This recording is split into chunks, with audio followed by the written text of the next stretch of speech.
देशभरात सीए कायदा लागू, अधिसूचना जारी. लोकसभा निवडणुकीपूर्वी केंद्र सरकारचा मोठा निर्णय. गैरमुस्लिम शरणार्थींना मिळणार नागरिकत्व.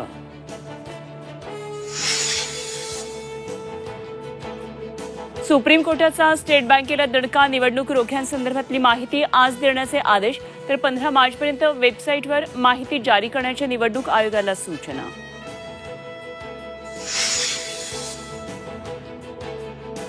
भाजपच्या लोकसभा उमेदवारांची दुसरी यादी आज किंवा उद्या जाहीर होणार. महाराष्ट्रातील काही नावांवर शिक्कामोर्तब. पंकजा मुंडे, मुनगंटीवार, भारती पवार यांना संधी मिळण्याची शक्यता.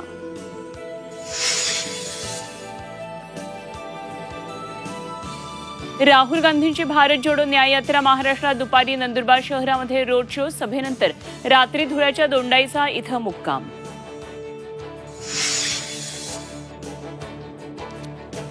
मनसे अध्यक्ष राज ठाकरे आज दक्षिण मध्य मुंबई लोकसभा मतदारसंघात लोकसभा निवडणुकीसाठी घेणार आढावा.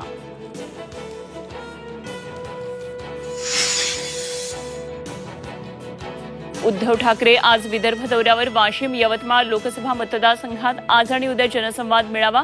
पदाधिकारी कार्यकर्त्यांशी साधणार संवाद.